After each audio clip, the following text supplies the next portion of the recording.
Yo, CS De La Peña, ang hopya makaduday ng Morong Rizal. Josh Kale ng Pinas, The Comedy Crew. Dito ako ngayon sa Starbucks, sa bagong bukas ng Starbucks sa Tanay. May kakainan sana kami ni Ira kaso sarado, kaya punta muna kami rito. Wala talaga kaming balak magkape, kaso nga merong nag-viral na nakaraan na post. Bago magbukas yung Starbucks, ganito yung post niya, sabi niya. Dadami na naman ang mga SB lovers ko no sa Tanay. Pag tinanong sa counter anong order mo ma'am or sir, mukhang tanga di malaman kung anong orderin. Tantado eh. Eh yun, parang yung mga gantong post kasi medyo may kayabangan. Akala niya siya lang yung marunong porque hindi ko alam kung mayaman siya o ano. Papakita ko sa kanya na napaka-basic lang talaga umorder sa Starbucks. Hindi niya pwedeng ipagyabang yun kahit kanino. Dito sa Hira ngayon, oh, kasama ko kaya. Papatunayan ko hindi ko first time mag-Starbucks. Tara, pasok tayo. Tanggalin mo yung tsinelas mo.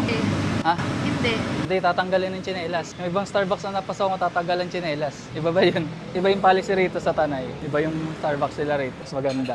Papakita namin sa nag-post na sobrang basic lang talaga umorder sa Starbucks. Ako order. Yun, merong nakitang tropa. Ay, rap-rap ng may bangkal. Tapos yung pala, yung tropa pala yung manager rito.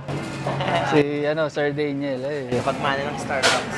Pagmana ng Starbucks pala yan. Yung kabubukas pa, baka pagtagal-tagal yan eh. Ano kayo, tanong sa mga Kanya na yun. kahit McDo na na. I'm busy ah. Busy si Sir.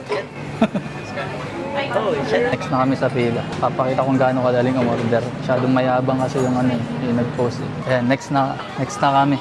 Ganito lang umorder. Kuya, isang malaking Starbucks. NANI?! Wala sir. Sarado. Sarado pa. It was at this moment that he knew. He fucked up. Hindi ako marunong. Ikaw na lang umorder. Hindi pala ako marunong.